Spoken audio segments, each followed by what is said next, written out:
ओम श्री कृष्णाय नमः। नारायणाय नमः। माधवाय नमः। गोविंदाय नमः। आज श्रीमद् भगवद गीता का सप्तमो अध्याय पढ़ेंगे। ओम श्री परमात्मने नमः। अथ सप्तमो अध्यायः। तो श्री भगवान ने छठे अध्याय के 46वें श्लोक में योगी की महिमा कही और 47वें श्लोक में कहा कि योगियों में भी जो मुझ में श्रद्धा प्रेम करके मेरा भजन करते हैं वे भक्त सर्वश्रेष्ठ हैं। भक्तों को जैसे भगवान की याद आती है तो वे उसमें तल्लीन हो जाते हैं, मस्त हो जाते हैं। ऐसे ही भगवान के सामने भक्तों का विशेष प्रसंग आता है तो भगवान उसमें मस्त हो जाते हैं। इसी मस्ती में सराबोर होते हुए भगवान अर्जुन के बिना पूछे ही 7वें अध्याय के विषय में अपनी तरफ से प्रारंभ कर देते हैं। श्री भगवान उवाच मय्यासक्तमनाः पार्थ योगं युञ्जन्मदाश्रयः असंशयं समग्रं मां यथा ज्ञास्यसि तच्छृणु। तो कहते हैं, पार्थ, हे पृथानंदन, युंजन अभ्यास करता हुआ, मय्यासक्त मनाह, मुझ में आसक्त मन वाला, मई मुझ में आसक्त मनाह, आसक्त मन वाला, मदाश्रय मेरे आश्रित होकर, मदाश्रय मेरे आश्रित होकर, योगम योग का, युंजन अभ्यास करता हुआ, माम तू मेरे, समग्रम जिस समग्र रूप को, असंशयम निसंदेह, यथा जिस प्रकार से ज्ञास्यसि जानेगा, तत उसको शृणु सुनो। पार्थ, मयि आसक्तमना मदाश्रय योगम युंजन माम समग्रम असंशयम यथा ज्ञास्यसि तत् शृणु। हे प्रथानंदन, मुझ में आसक्त मन वाला, मेरे आश्रित होकर योग का अभ्यास करता हुआ तू मेरे जिस समग्र रूप को निस्संदेह जिस प्रकार से जानेगा उसको उसी प्रकार से सुन। मय्यासक्त मना, मुझ में आसक्त मन वाला, मेरे में ही जिसका मन आसक्त हो गया है, अर्थात अधिक स्नेह के कारण जिसका मन स्वाभाविक ही मेरे में लग गया है, चिपक गया है, उसको मेरी याद करनी नहीं पड़ती। प्रत्युत स्वाभाविक मेरी याद आती है और विस्मृति कभी होती ही नहीं। ऐसा तू मेरे में मन वाला हो, जिसकी उत्पत्ति विनाशशील वस्तुओं का और शब्द स्पर्श रूप रस तथा गंध का आकर्षण मिट गया है, जिसका इस लोक में शरीर के आराम, आदर सत्कार और नाम की बड़ाई में तथा स्वर्ग आदि परलोक के भोगों में किंचन मात्र भी खिंचाव, आसक्ति या प्रियता नहीं है, प्रत्युत केवल मेरी तरफ ही खिंचाव है, ऐसे पुरुष का नाम मय्यासक्त मनाह है। मय्यासक्त मनाह पार्थ योगम युञ्जन्मदाश्रय असंशयम समग्रम माम यथा ज्ञास्यसि तच्छृणु। साधक भगवान में मन कैसे लगाए जिससे वह मय्यासक्त मना हो जाए, इसके लिए दो उपाय बताए जाते हैं। पहला, साधक जब सच्ची नीयत से भगवान के लिए ही जप ध्यान करने बैठता है तब भगवान उसको अपना भजन मान लेते हैं। जैसे कोई धनी आदमी किसी नौकर से कह दे कि तुम यहाँ बैठो, कोई काम होगा तो तुम्हारे को बता देंगे। किसी दिन उस नौकर को मालिक ने कोई काम नहीं बताया, वह नौकर दिन भर खाली बैठा रहा और शाम को मालिक से कहता है, बाबू मेरे को पैसे दीजिए। मालिक कहता है, तू सारे दिन बैठे रहे, पैसे किस बात के? वह नौकर कहता है, बाबूजी सारे दिन बैठा रहा इस बात के। इस तरह जब एक मनुष्य के लिए बैठने वाले को भी पैसे मिलते हैं, तब जो केवल भगवान में मन लगाने के लिए सच्ची लगन से बैठता है, उसका बैठना क्या भगवान निरर्थक मानेंगे? तात्पर्य यह हुआ कि जो भगवान में मन लगाने के लिए भगवान का आश्रय लेकर भगवान के ही भरोसे बैठता है, वह भगवान की कृपा से भगवान में मन वाला हो जाता है। दूसरा, भगवान सब जगह है तो यहां भी है, क्योंकि अगर यहां नहीं है तो भगवान सब जगह है यह कहना नहीं बनता। भगवान इस समय है तो इस समय भी है, क्योंकि अगर इस समय नहीं है तो भगवान सब समय में है यह कहना नहीं बनता। भगवान सब में है तो मेरे में भी है, क्योंकि अगर मेरे में नहीं है तो भगवान सब में है यह कहना भी नहीं बनता। भगवान सबके हैं तो मेरे भी हैं, क्योंकि अगर मेरे में नहीं है तो भगवान सबके हैं यह कहना नहीं बनता। इसलिए भगवान यहाँ हैं, अभी हैं और अपने में है और अपने हैं। कोई देश काल वस्तु व्यक्ति परिस्थिति घटना और क्रिया उनसे रहित नहीं है। उनसे रहित होना संभव ही नहीं है। इस बात को दृढ़ता से मानते हुए भगवन नाम में, प्राण में, मन में, बुद्धि में, शरीर के कण कण में परमात्मा है, इस भाव की जागृति रखते हुए नाम जप करे तो साधक बहुत जल्दी भगवान में मन वाला हो सकता है। मदाश्रय, मदाश्रय,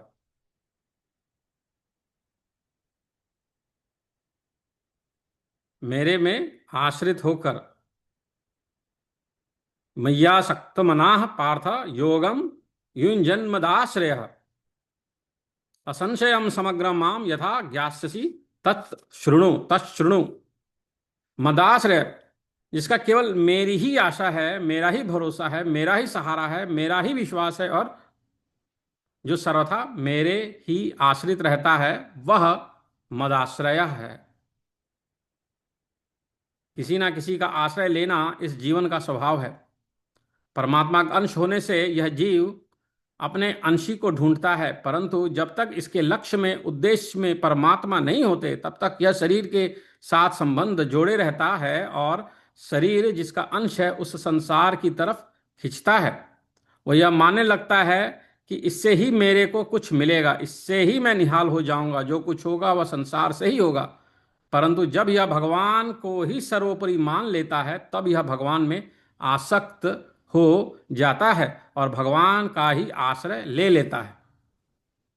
संसार का अर्थात धन संपत्ति वैभव विद्या बुद्धि योग्यता कुटुंब आदि का जो आश्रय है वह नाशवान है, मिटने वाला है, स्थिर रहने वाला नहीं है।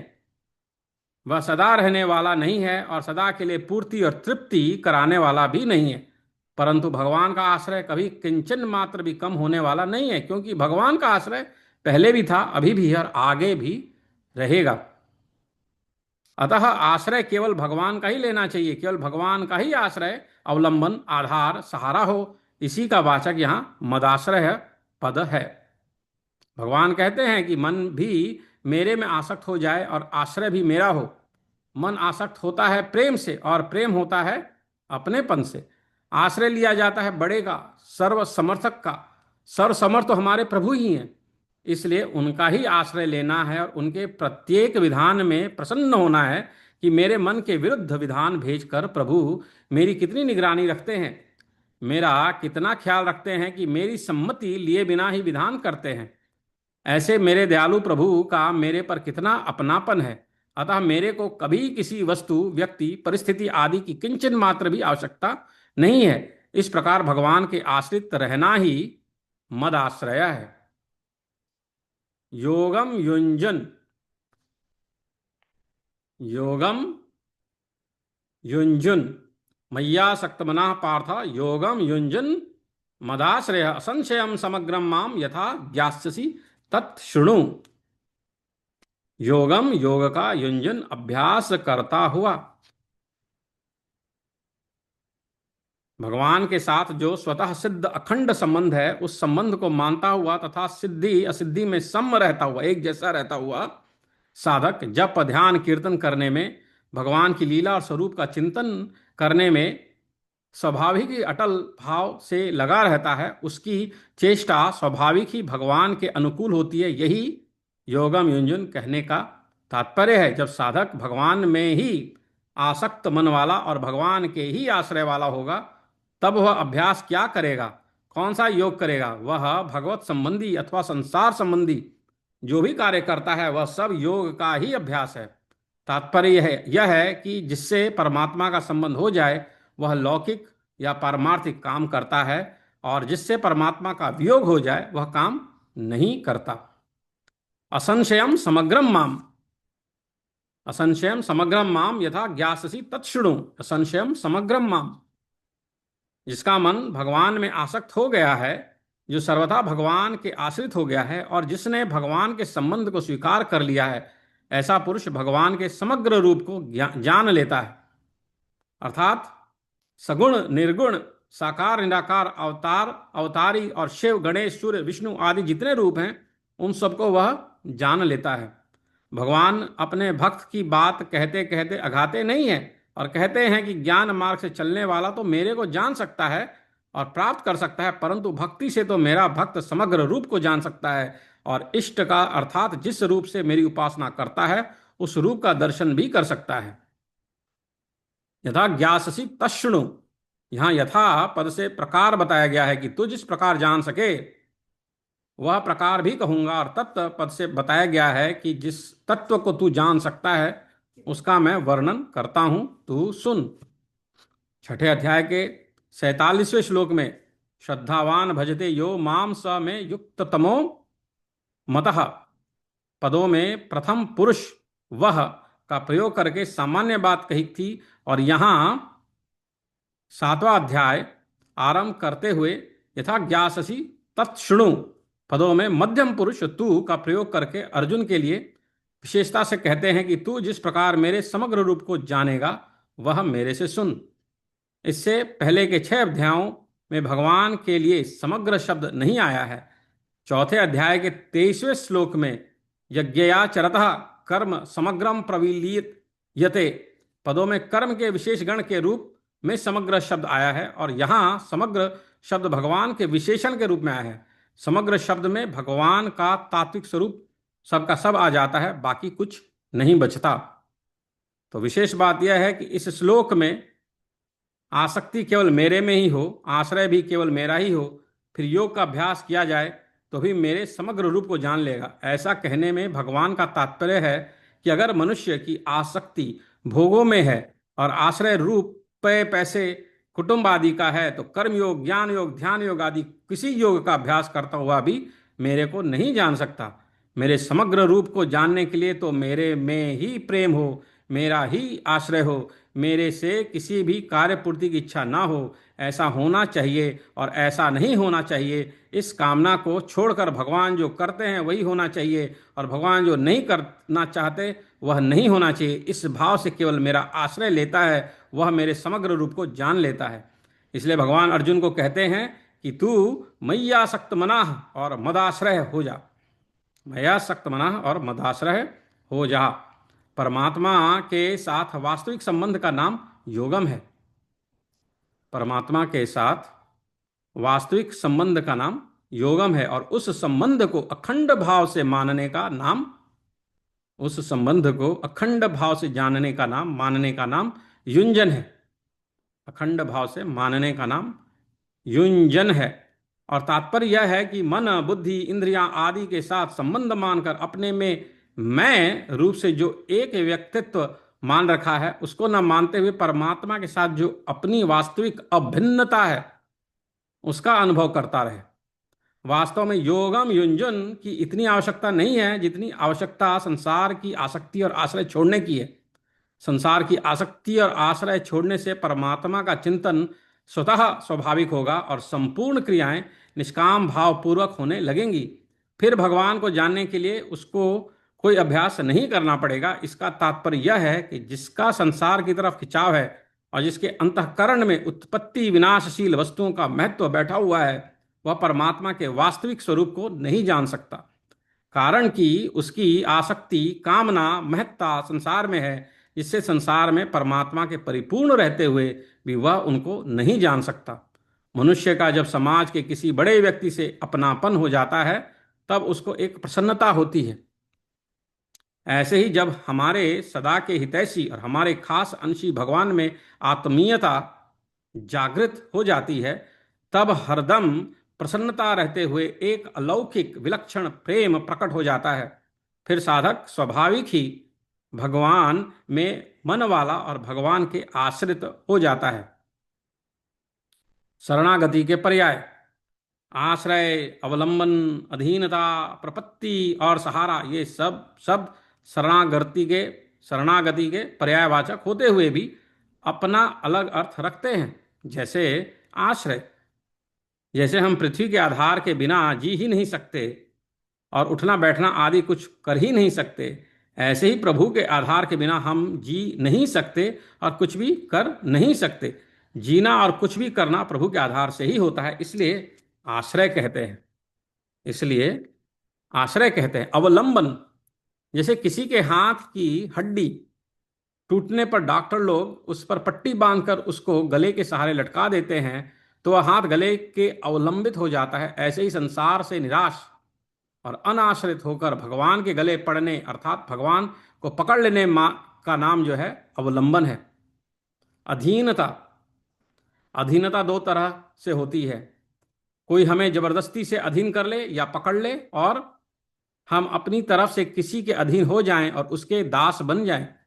ऐसे ही अपना कुछ भी प्रयोजन न रखकर अर्थात केवल भगवान को लेकर ही अनन्य भाव से सर्वथा भगवान का दास बन जाना और केवल भगवान को ही अपना स्वामी मान लेना अधीनता है। प्रपत्ति, प्रपत्ति, जैसे कोई किसी समर्थ के चरणों में लंबा पड़ जाता है, ऐसे ही संसार की तरफ से सर्वथा निराश होकर भगवान के चरणों में गिर जाना प्रपत्ति, प्रपन्नता है। सहारा, जैसे जल में डूबने वाले को किसी वृक्ष, लता, रस्सी आदि का आधार मिल जाए, ऐसे ही संसार में बार बार जन्म मरण में डूबने के भय से भगवान का आचार ले लेना सहारा है। इस प्रकार उपयुक्त सभी शब्दों में केवल शरणागति का भाव प्रकट होता है। शरणागति तब होती है जब भगवान में ही आसक्ति हो और भगवान का ही आश्रय हो, अर्थात भगवान में ही मन लगे और भगवान में ही बुद्धि लगे। अगर मनुष्य मन बुद्धि सहित स्वयं भगवान के आश्रित समर्पित हो जाए तो शरणागति के उपयुक्त सब के सब भाव उसमें आ जाते हैं। मन और बुद्धि को अपने में न मानकर मन और बुद्धि को अपने न मानकर ये भगवान के ही हैं, ऐसा दृढ़ता से मान लेने से साधक मैयासक्त मनाह और मदाश्रय हो जाता है। सांसारिक वस्तु मात्र प्रतिक्षण प्रलय की तरफ जा रही है और किसी भी वस्तु से अपना नित्य संबंध है ही नहीं, यह सबका अनुभव है। सांसारिक वस्तु मात्र प्रतिक्षण प्रलय की तरफ जा रही है और किसी भी वस्तु से अपना नित्य संबंध है ही नहीं, यह सबका अनुभव है। अगर इस अनुभव को महत्व दिया जाए अर्थात मिटने वाले संबंध को अपना न माना जाए तो अपने कल्याण का उद्देश्य होने से भगवान की शरणागति स्वतः आ जाएगी, कारण कि यह स्वतः ही भगवान का है। संसार के साथ संबंध केवल माना हुआ है, वास्तव में संबंध है नहीं, और भगवान से केवल विमुखता हुई है, वास्तव में विमुखता है नहीं। इसलिए माना हुआ संबंध छोड़ने पर भगवान के साथ जो स्वतः सिद्ध संबंध है वह प्रकट हो जाता है। जिसका मन स्वाभाविक ही भगवान की तरफ खिंच गया है, जो सर्वथा भगवान के आश्रित हो गया है और जिसने भगवान के साथ अपने स्वतः सिद्ध नित्य योग आत्मीय संबंध को स्वीकार कर लिया है, वह भक्त भगवान के समग्र रूप को जान लेता है। सब कुछ भगवान ही है, यह भगवान का समग्र रूप है। मैयासक्त मना में प्रेम की और मदाश्रय में श्रद्धा की मुख्यता है। समग्रम माम, इसमें समग्रम समग्र रूप विशेषण है और माम भगवान विशेष्य है। भक्त का संबंध विशेषण के साथ न होकर विशेष्य के साथ होता है। छठे अध्याय के अंत में श्रद्धावान भजते यो माम पदों में आए हुए माम का क्या स्वरूप है, इसको भगवान यहाँ बताते हैं कि वह माम मेरा समग्र रूप है। यथा ज्ञास्यसि तत्शृणु, उस समग्र रूप का वर्णन मैं इस प्रकार ढंग युक्ति शैली से करूंगा जिससे तू मेरे को सुगमता पूर्वक यथार्थ रूप से जान लेगा। अर्जुन ने पिछले अध्याय में अपना संशय प्रकट किया था, एतन में संशय कृष्णा। इसलिए भगवान कहते हैं कि अब मैं वही बात कहूंगा जिससे कोई संशय बाकी ना रहे।